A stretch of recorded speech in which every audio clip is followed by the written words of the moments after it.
Swastiastu, Om Awiganamastu Namo Sidam. Kembali lagi di channel Santi Dharma Chandra. Di sini Santi mau belajar dan sharing banyak tentang agama Hindu dan menyikapi bagaimana sih tata cara untuk sembahyang atau aliran-aliran apa yang di agama Hindu yang Santi sebagai Dharmika ini menjadi pertanyaan besar. Dan bagaimana kan untuk kita belajar agama itu nggak sehari 2 hari langsung canggih, langsung pintar, kan nggak seperti itu. Tapi setiap hari, everyday itu harus learning. Dan Santi memiliki untuk semangat atau rasa tanggung jawab bagaimana Santi belajar agama Hindu. Karena kemarin jujur Santi pas posting di WhatsApp, itu kan posting sembahyang itu posting gini ya. Terus ada yang komen gini, itu salah, itu keliru atau apa. Maksud aku, Santi itu maksudnya standar benarnya itu seperti apa gitu loh. Karena Santi ketika belajar di agama Hindu ini setiap daerah bahkan setiap Santi belajar itu banyak perbedaan gitu loh atau tata cara. Tapi buat Santi itu nggak masalah ya, karena kembali lagi di agama Hindu adalah agama rasa seperti itu kan. Jadi nggak perlu untuk kita diperdebatkan secara berlebihan lah untuk seperti itu kan. Terus ada lagi juga seperti itu. Santi kan masih baru tuh di Hindu, masih belum ngerti, belajar cuma kulitnya aja. Memang Santi masih baru kok Pak, aku bilang kayak gitu kan. Mungkin Bapak yang emang di agama Hindu ada senioritas atau junioritas kan nggak juga.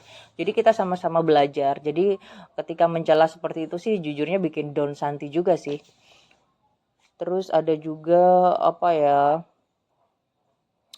banyak hal sih maksudnya ketika ada orang belajar agama atau ketika orang pelarian hidupnya itu ke agama, bukan berarti kita bisa menghakimi orang tersebut. Bisa jadi ketika orang di pura, mereka nggak tahu tuh, belum hafal Trisandya, hanya hafal Gayatri Mantra. Masa iya kita berhak untuk menyalahkan mereka? Karena kita nggak pernah tahu dalam hatinya itu seperti apa. Mungkin dalam hatinya itu lebih terpatuk, lebih ikhlas, lebih bakti kepada Tuhan Ida Sang Yang Widiwasa atau leluhur. Kita nggak pernah tahu seperti itu kan. Kita nggak bisa menghakimi akan hal itu. Jadi stop untuk komen-komen kamu salah, kamu ini, kamu itu. Sejatinya kalau menurut Santi ya, kalau cuma sekedar tata tangan, posisi kaki, entah dia nyamannya bersila, nyamannya untuk duduk seperti apa, kan nggak perlu dipermasalahkan kan. Mungkin aja kakinya lagi sakit, atau mungkin tangannya nggak bisa ngangkat gini, hanya bisa gini, atau kalau tangannya habis jatuh, kita nggak pernah tahu. Kan yang tahu hanya pas waktu kita hanya bisa melihat aja, seperti itu loh. Jadi itu sih, bukan Santi kayak, oh Santi itu egois, sok keras, nggak bisa dinasehatin. Kembali lagi, Santi tidak bisa menyenangkan semua pihak ya, karena di sini Santi juga banyak belajar dari hati, dari perasaan. Kalau Santi nyamannya seperti ini ya udah seperti ini. Kalau memang nyamannya Bapak seperti itu atau teman-teman lain nyamannya ya udah terserah. Santi juga nggak ada hak untuk menyalahkan atau apa. Kembali lagi kita menyampaikan ke Tuhan, ke Ida Sang Hyang Widi itu secara personal dan rasa sendiri itu seperti apa, seperti itu kan. Nah, di sini juga menurut Santi kayak fanatisme berlebihan merasa paling benar itu tidak baik, karena dengan rasa fanatisme itu sendiri itu berpotensi untuk merendahkan orang lain. Jadi merasa, oh gue ini paling bener loh, lu salah, kayak gitu kan. Nggak bisa seperti itu. Kita nggak pernah tahu hati isi orang seperti apa. Kita nggak pernah tahu bagaimana cara orang untuk belajar agama seperti apa. Kita nggak pernah tahu bagaimana orang mendekatkan diri kepada Tuhan itu seperti apa, usahanya, effortnya seperti itu kan. Lebih baik ketika kita ada permasalahan hidup, ketika kita ada ujian hidup, ketika kita lagi hati kita bergembira, semua apapun kita selalu ingat Tuhan ya, daripada kita lari-larinya manusia lain, larinya ke narkoba, ke miras atau apapun, lebih baik kita larinya ke Tuhan. Kita tetap rajin ke pura apapun keadaannya, seperti itu. Dan di sini Santi mengutip di Bhagavad Gita Adhyaya 4 Sloka 11, yaitu jalan manapun ditempuh manusia ke arahku, semuanya kuterima, dari mana-mana semua mereka menuju jalanku. Dan di Bhagavad Gita Adhyaya 7 Sloka 21, yaitu apapun bentuk kepercayaan yang ingin dipeluk oleh penganut agama, Aku perlakukan kepercayaan mereka sama supaya tetap teguh dan sejahtera. Dan di Bhagavad Gita Adhyaya 9 Sloka 29, yaitu aku bersikap sama pada semua makhluk. Tidak ada yang aku benci dan tidak ada yang aku kasihi. Akan tetapi mereka yang memujaku dengan rasa bakti, dia akan selalu bersamaku dan aku ada pada dirinya. Jadi apapun itu yang Tuhan nilai adalah rasa bakti kita, rasa syukur kita, rasa bagaimana kita berdoa kepada Tuhan adalah rasa bakti, rasa ikhlas, dan rasa ketulusan kita, apa yang kita persembahkan kepada Tuhan.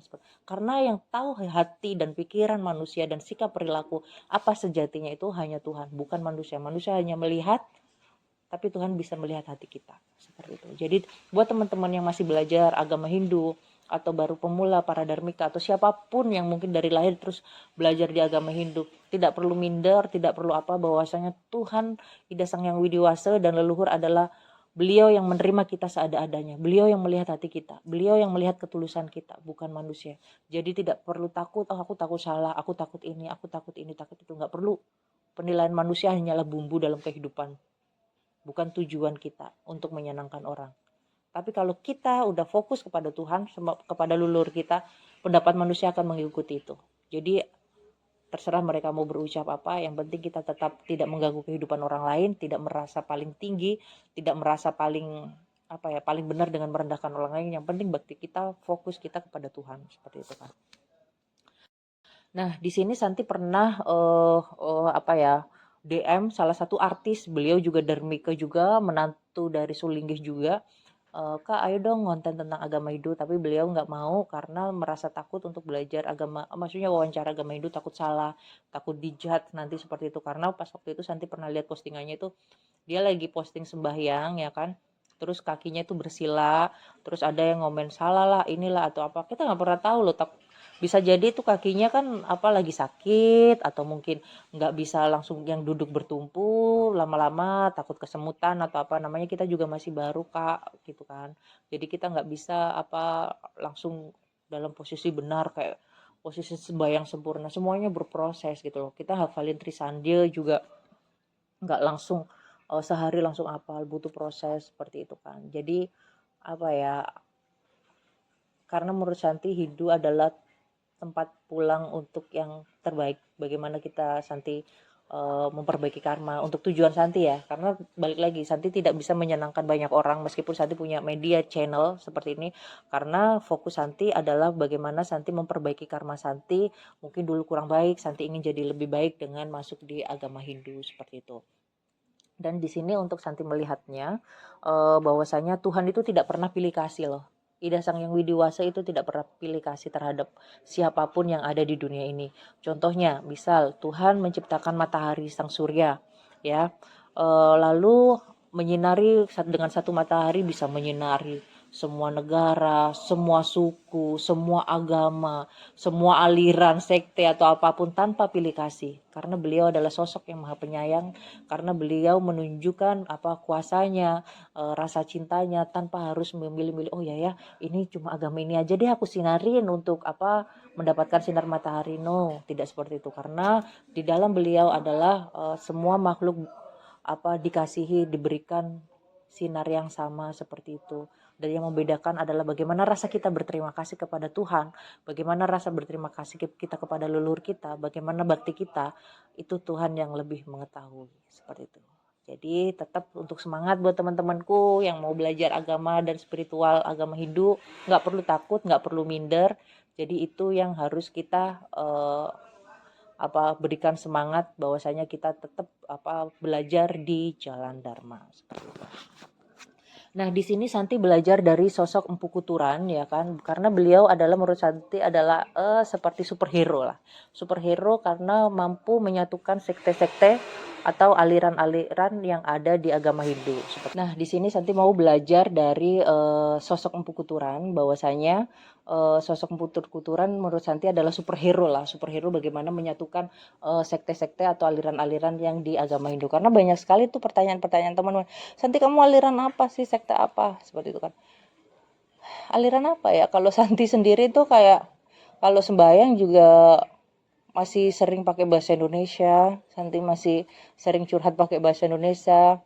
Yang penting Santi sembahyang dengan kondisi bersih, suci, terus memberikan rasa bakti apa yang Santi mampu, bagaimana Santi berterima kasih, dan bagaimana Santi sebagai Tuhan itu sebagai pengharapan, leluhur sebagai pendamping, apapun itu, Santi selalu berterima kasih kepada beliau seperti itu. Jadi di sini adalah sosok Empu Kuturan ini yang tadi Santi sebutkan sebagai sosok yang superhero adalah sosok yang dikenal umat Hindu khususnya di Bali dan di Indonesia pada umumnya. Namun di sini kita untuk fokus kepada sosok beliau yang memiliki jasa banyak sekali untuk di agama Hindu di Bali khususnya di Nusantara ini. Seperti itu. Jadi kalau sosok Empu Kuturan di sini di dalam babat pasek yang disusun Jero Mangku Ketut Subandi adalah Empu Kuturan sendiri ini ada di zaman kerajaan Udayana Warmadewa. Terus ada juga yang bercerita di kerajaan Majapahit. Dan kalau untuk sejarah-sejarah ini sebagai Santi di generasi milenial kan Santi belum tahu nih kebenarannya seperti apa karena Santi tidak hidup di zaman kerajaan. Santi hanya belajar dari literasi-literasi atau sumber-sumber yang memang ada di mungkin di Wikipedia atau mungkin ada di di mana di sumber-sumber lontar atau yang lainnya atau di prasasti-prasasti yang memang bisa diakses di internet seperti itu kan Santi pelajari seperti itu. Nah, untuk di sini bahwasanya pada waktu pemerintahan Udayana di masa Majapahit dan di pemerintahan beliau adalah sosok yang membangun tempat suci juga iya, sebagai tata masyarakat juga iya, seperti itu kan.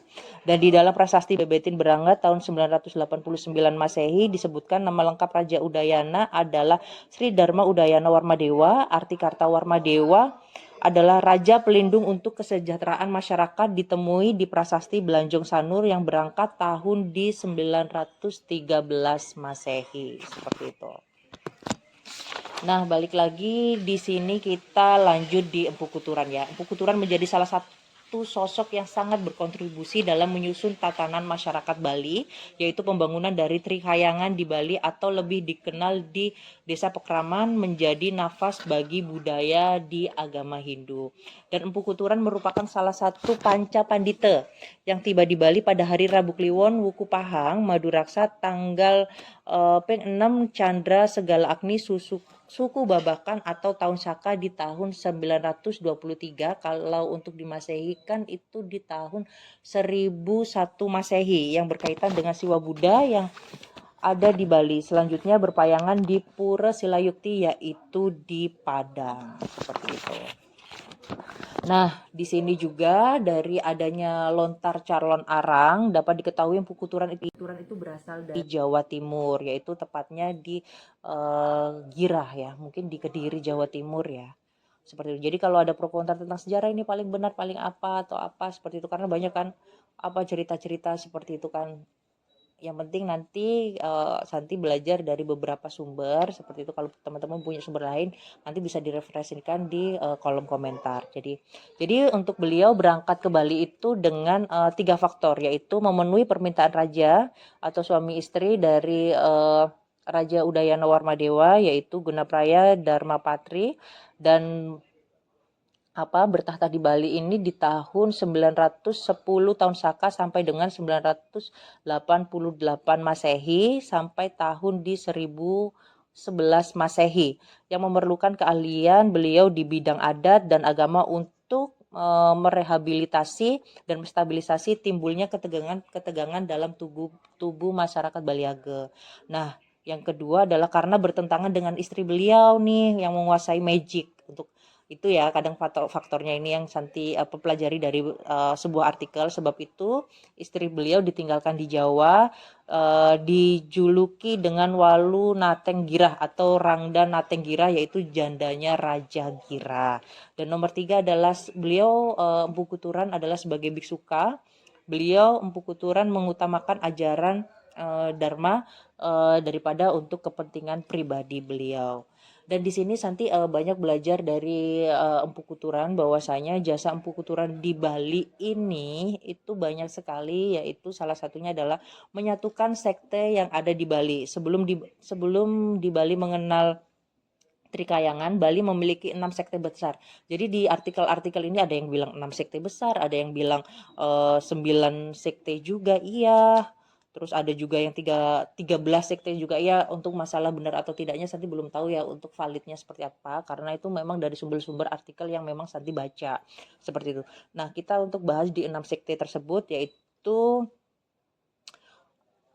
menyebutkan bahwasanya ada sekte Sambu, Brahma, Indra, Wisnu, Bayu, dan Kala.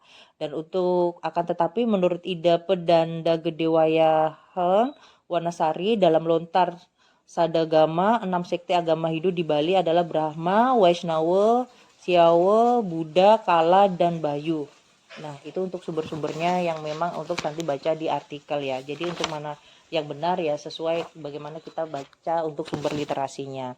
Nah, untuk beberapa versi di forum diskusi Jaringan Hindu Nusantara, sekte-sekte di Bali yang dipersatukan Putukuturan pada waktu Raja Udayana Warmadewa adalah Brahmana, Buddha atau Sugata, untuk ada Bhairawa juga, Ganapatya juga ada, Pasupata juga ya, Resi, Sora, Vaishnava, Siwa Siddhanta, dan menghasilkan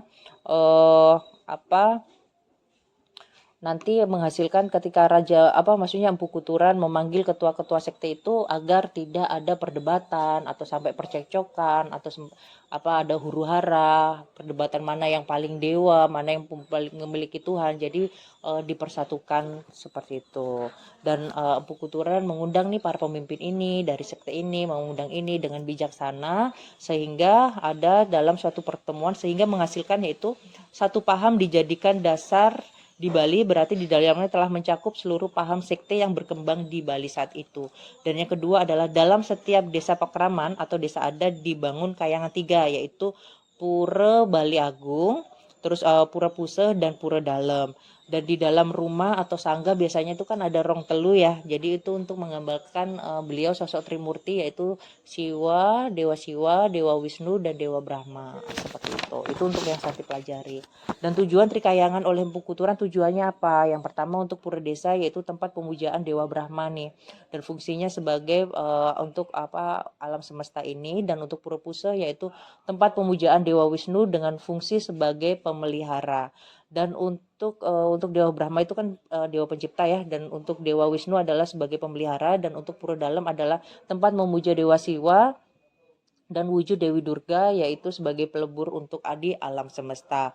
Dan semua menjadi satu manifestasi. Beliau dari Trimurti itu adalah sumber dari Ida Sang Hyang Widiwasa seperti itu. Dan jasa beliau, jasa Empu Kuturan sendiri mendirikan beberapa pura yang ada di Bali untuk menjaga ketentraman, keharmonisan, mendirikan dan menyempurnakan pura kayangan jagat yang berjumlah 8 buah, yaitu Pura Besake, Lempuyangan, Andakasa, Gua Lawah, Batu Karu, Beratan, Batur, dan Uluwatu. Dan Empu Kuturan juga menciptakan tentang konsep Trihita Karana nih. Jadi saya baru tahu nih tentang konsep Trihita Karana, ternyata dari beliau, dari Empu Kuturan, bahwasanya ada parahyangan bagaimana hubungan kita manusia kepada Tuhan, terus ada palemahan bagaimana hubungan manusia dengan alam semesta atau lingkungan, dan pawongan bagaimana hubungan manusia dengan sesama manusia.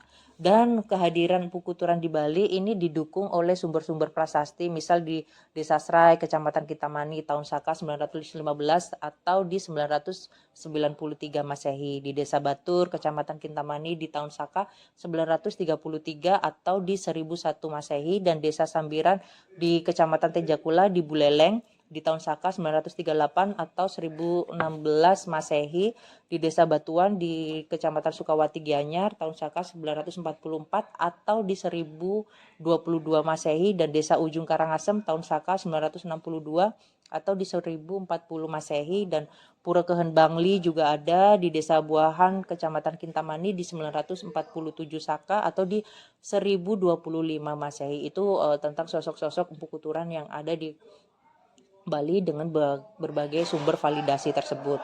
Nah, jadi kalau ditanya aliran apa, Santi juga masih belum tahu ya, masih belum banyak tahu, banyak belajar. Jadi apapun itu, kembali lagi Santi hanya masuk Hindu tujuannya untuk memperbaiki karma Santi. Santi ingin memberikan yang terbaik buat agama Hindu, dan Santi ingin banyak belajar sehingga Santi bisa mengenalkan agama Hindu untuk umat sedharma. Kemarin juga ada dari temen The Jackmania, karena Santi dulu kan juga ketua supporter, mungkin teman-teman juga udah tahu, mungkin teman-teman lama Santi Santi tolong dong kasih kitab agama Hindu, bagaimana kita menyatukan apa supporter-supporter mungkin dari Bonek ke The Jackmania sama Viking ingin mengutip Sloka Begawa kita. Makanya itu Santi sangat terima kasih sekali buat teman-teman bahwasanya Hindu bisa menjadi ajaran yang damai buat Nusantara ini. Mungkin Santi bukan orang yang apa ya, orang yang pinter banget atau bukan orang yang apa yang sakti atau orang yang bagaimana gitu kan. Cuma Santi juga bersyukur, misal Santi pas waktu diundang di MPR, Santi bisa membawakan pidato dengan doa agama Hindu, bagaimana Santi bisa menyampaikan perdamaian supporter di Indonesia dengan sloka-sloka Begawa Gita seperti itu kan. Hanya itu yang bisa Santi persembahkan. Santi masih banyak kekurangan, masih banyak butuh belajar. Jadi nggak perlu untuk apa stop perdebatan-perdebatan yang menghakimi, yang menyebabkan orang jadi malas belajar agama.